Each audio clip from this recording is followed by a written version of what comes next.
Hermes Trismegistus.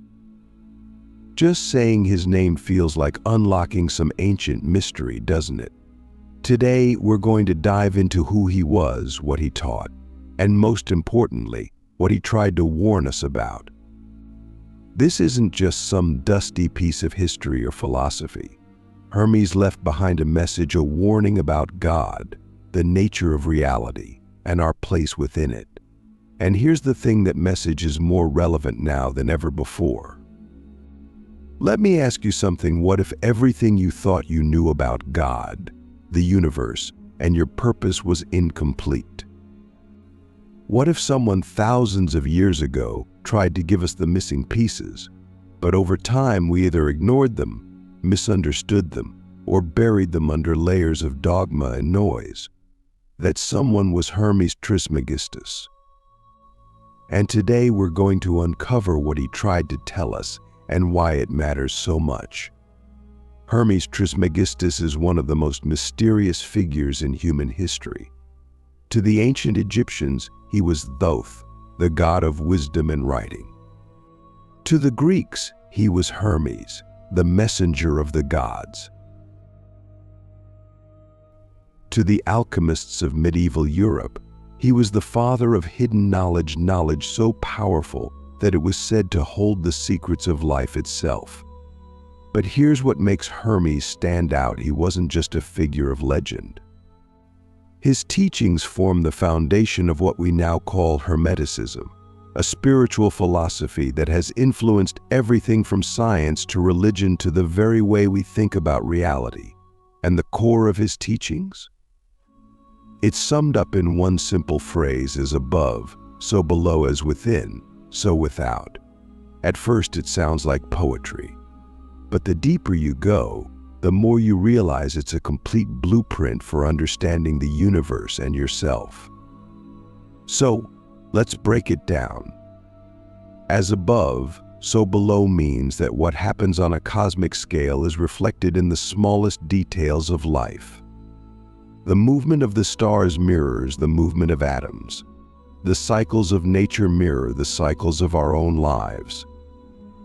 And here's the kicker: this connection isn't just metaphorical.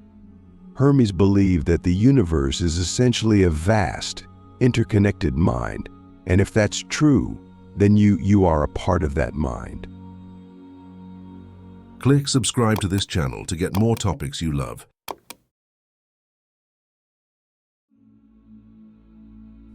Think about that for a second. What if the universe wasn't something outside of you? What if it was inside you? What if all the power and wisdom you've been searching for was already within you, waiting to be discovered? This is where Hermes's warning comes in. He believed humanity has forgotten this truth. Over time, we've become so obsessed with the material world, money, possessions, power, status, that we've lost touch with the spiritual reality that connects us to God and to each other. And here's the thing: it's not that the material world is bad. Hermes didn't see it that way. He taught that the material world is a reflection of the divine. But when we focus only on the reflection, when we forget that there's something deeper behind it, we lose our way. Let me ask you, when was the last time you stopped and asked yourself, who am I really? What am I here for? And I don't mean the roles you play, your job, your family, your social media persona. I mean the essence of you. Have you ever felt like you're more than just a body walking through life? Hermes believed that this question is the key to everything. Why? Because if the universe is a reflection of you, then understanding yourself is how you understand the universe and God. But here's where things get tricky. Most of us don't even know how to look within anymore. We've been trained to look outside of ourselves for answers to religions, to governments, to influencers, to gurus. Hermes tried to warn us that this outward focus would only lead to confusion and suffering. Why? Because the truth we're looking for has always been inside us. And here's the part that might blow your mind: Hermes didn't see God as some distant, all-powerful being sitting on a throne in the sky. He taught that God is everything. It's the air you breathe, the thoughts you think, the love you feel, and even the pain you endure. God isn't something separate from you. God is the very essence of who you are. But wait, if that's true, why don't we feel it? Why does life sometimes feel so chaotic, so disconnected, so meaningless? Hermes believed it's because we've fallen into a kind of spiritual amnesia. We've forgotten who we are. And this amnesia creates the illusion of separation. We start to think of ourselves as tiny, insignificant beings in a vast, uncaring universe. But Hermes tried to tell us that's not the truth. The truth is, you are the universe. You are God, experiencing itself in human form. This might sound abstract, but it's actually incredibly practical. Hermes taught that by understanding the universal laws, the same laws that govern the stars, the tides, and the seasons, we can align ourselves with the divine flow of life. And when you're in alignment, life stops feeling like a struggle. You start to see patterns and connections everywhere. You feel a sense of purpose, clarity, and peace. But here's the catch: it's not easy. Hermes warned that the path to enlightenment isn't a straight line. It's full of challenges, doubts, and moments where you'll want to give up. But he also promised that the reward is worth it. Because once you wake up, once you remember who you really are, you'll never see the world the same way again. So how do we do it? How do we start waking up? Hermes didn't leave us a step-by-step guide, but he did leave us clues. One of the most powerful practices he taught was reflection. Not the kind of reflection where you overanalyze your life, but the kind where you sit in silence and just listen. Listen to your thoughts, your emotions, your intuition, and most importantly, listen to the space between them.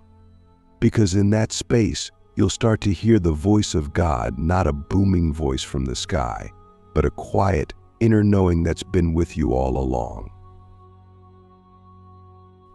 Here's a challenge for you tonight. Before you go to bed, take 5 minutes to sit in silence. No phone, no distractions, just you and your thoughts. Ask yourself, what part of me have I been ignoring? What truth am I afraid to face? You might be surprised by what comes up. And remember, this isn't about finding the right answer. It's about starting a conversation with yourself, one that could change the way you see everything. But this is just the beginning. In the next part, we're going to dive even deeper into Hermes's teachings and uncover a shocking truth about the nature of reality that will challenge everything you thought you knew. Trust me, you won't want to miss it. So let's pick up where we left off. Hermes Trismegistus taught us that the universe is not just a collection of random events or physical matter, it's a living, breathing organism. And here's something even more shocking. He believed that the universe operates according to a set of unchanging, universal laws. These laws govern everything: the stars in the sky, the cells in your body, the thoughts in your mind, and even the events in your life. But here's the big question: if these laws are so important, why don't we know about them? Why aren't they taught in schools? The truth is, these laws were considered so powerful, so transformative, that they were hidden from the masses. Only those who were truly ready to seek the truth, those willing to look beyond the surface, were allowed to learn them. And now, you're about to learn them too. Let's start with one of the most important laws. Hermes taught the principle of mentalism. It states the all is mind. The universe is mental. What does that mean? Simply put, it means that reality isn't something out there that happens to you. Reality is created by the mind on every level. Your thoughts, beliefs, and emotions don't just influence your experience of the world. They actually shape the world itself. Think about this. Have you ever noticed how two people can experience the same event in completely different ways? One person might see a challenge as an opportunity, while another sees it as a disaster. Their external circumstances are the same, but their internal realities are completely different. Why?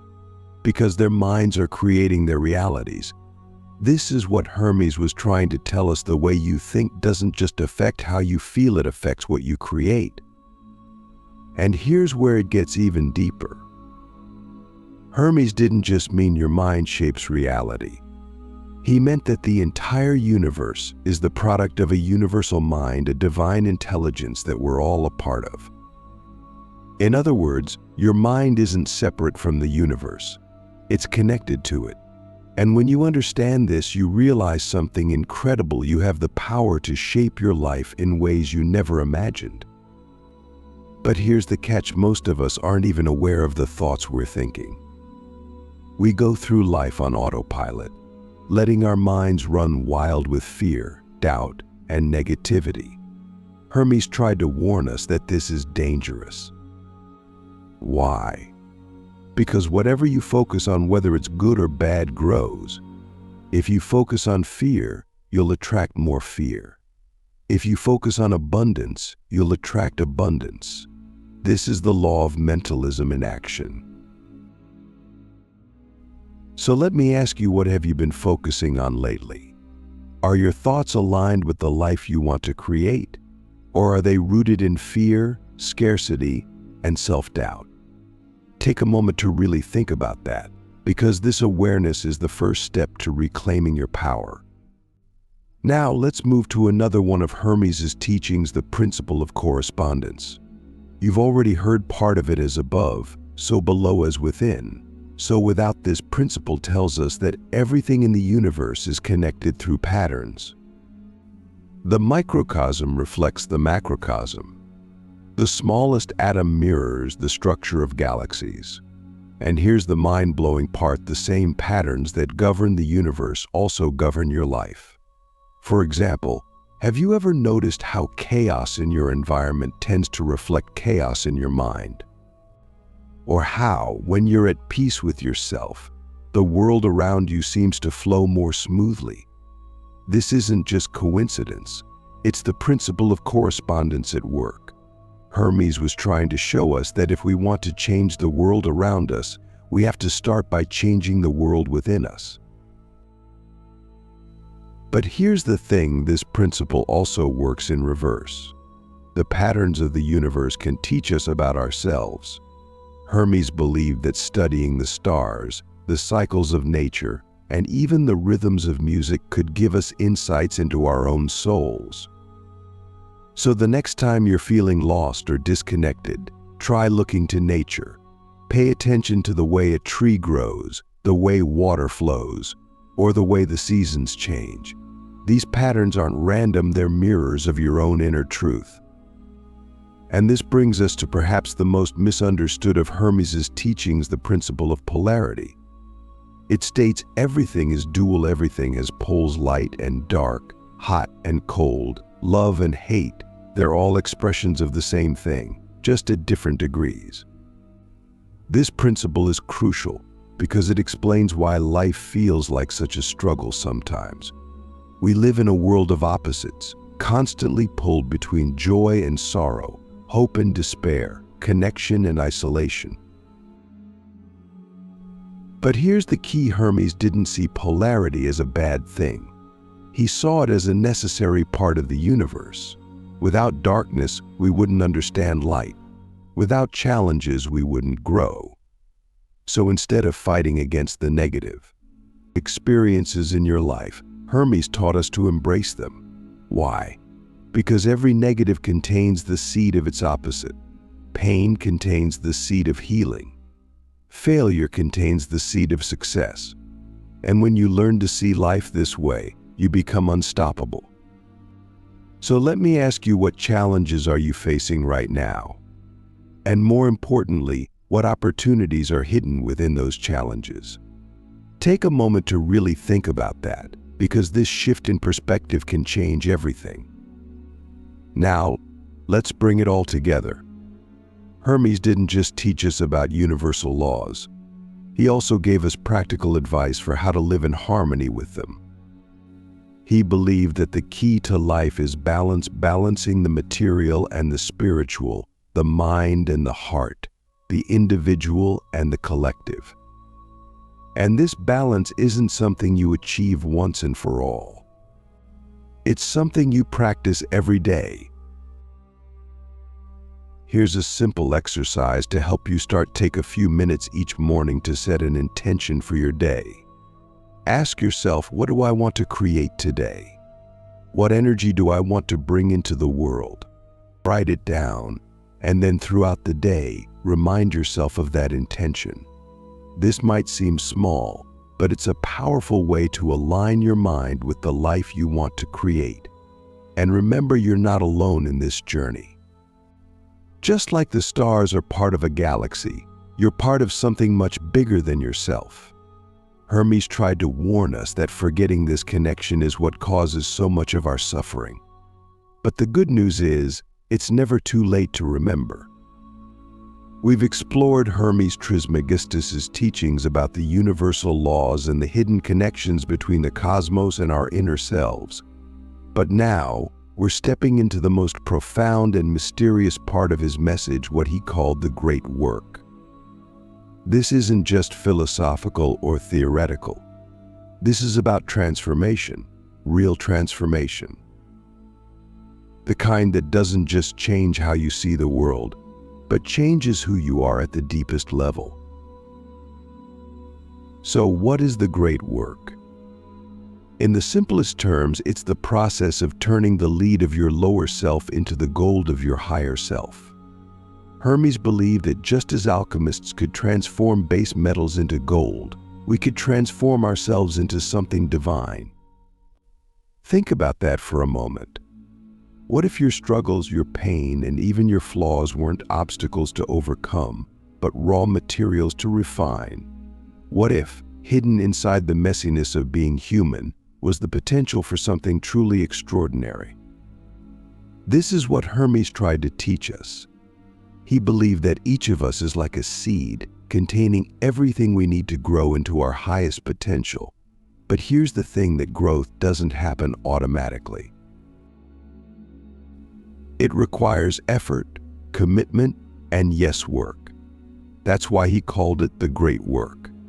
And today, I want to show you how you can begin this process for yourself. Let's start with the first step: know thyself. This might sound simple, but it's not. Most of us go through life wearing masks, trying to be what we think the world wants us to be. We bury our fears, our desires, and even our dreams because we're afraid of what we might find if we look too closely. But Hermes warned us, you can't transform what you don't understand. If you want to grow, you have to face yourself, your light, and your shadow. So let me ask you, who are you really?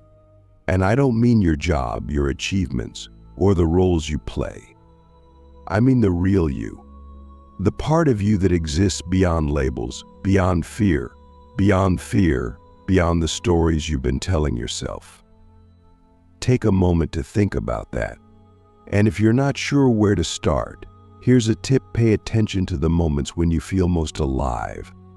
Those moments are clues to your true essence. Once you begin to know yourself, the next step is purification. In alchemy, this is the process of burning away impurities to reveal the gold within. On a spiritual level, it means letting go of anything that no longer serves you: old beliefs, toxic relationships, unhealthy habits. This isn't easy. It requires honesty and courage. But here's the truth: you can't create something new if you're still holding on to the past. Take a moment to reflect. What are you holding on to that's keeping you from moving forward? Maybe it's a fear of failure. Maybe it's a belief that you're not good enough. Maybe it's anger or resentment towards someone who hurt you.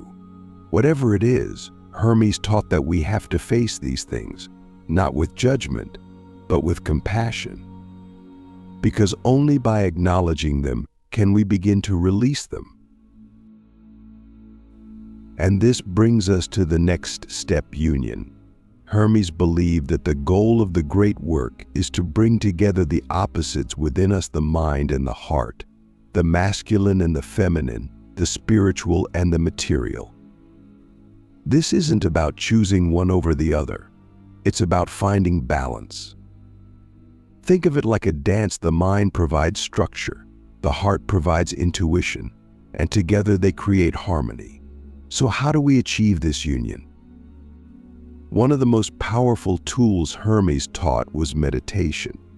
Not the kind of meditation where you try to silence your thoughts, but the kind where you observe them.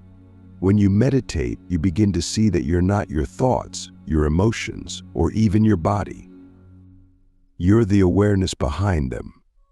And this awareness is the key to connecting with your higher self, the part of you that's already whole, already divine. But here's where things get really interesting. Hermes believed that the great work wasn't just about personal transformation. He taught that by transforming ourselves, we transform the world. Remember the principle of correspondence? As within, so without. When you heal yourself, you contribute to the healing of humanity. When you raise your consciousness, you raise the consciousness of the collective. This is why the great work is so important. It's not just about you, it's about all of us. Now, you might be wondering, how do I know if I'm on the right path? Hermes taught that the universe will give you signs. These signs might come as synchronicities, those coincidences that feel too meaningful to ignore. Or they might come as challenges, situations that force you to grow. Either way, the key is to stay open and pay attention, because the universe is always speaking to you. The question is, are you listening? And this leads us to the final step of the great work: rebirth. Hermes believed that when you complete this process, you're no longer the person you were. You've shed the layers of ego and fear, and you've awakened to your true nature. This is what he meant by becoming gold. It's not about being perfect. It's about being authentic, living in alignment with your highest self. So let me ask you, are you ready to begin your own great work? Are you ready to stop settling for a life that feels small and start stepping into your power? If the answer is yes, here's where you can start. Take some time today to reflect on who you are and what you want to create. Write it down. Be honest with yourself. And remember, this isn't about getting it right, it's about starting the journey. Hermes Trismegistus tried to warn us, not because he wanted to scare us, but because he wanted to wake us up. He wanted us to remember that we're not just physical beings living in a material world. We're spiritual beings connected to the divine, with the power to shape our own realities. And if we can remember that, if we can start living from that truth, we can transform not just ourselves, but the world. So what will you do with this knowledge? Will you let it inspire you? Will you let it inspire you? Will you let it challenge you? Will you let it change you? The choice is yours. But remember this: the great work isn't something out there. It's something inside you, waiting to be discovered. And the moment you say yes to it, your life will never be the same. Thank you for watching. And remember, the universe is within you. Now, go find it.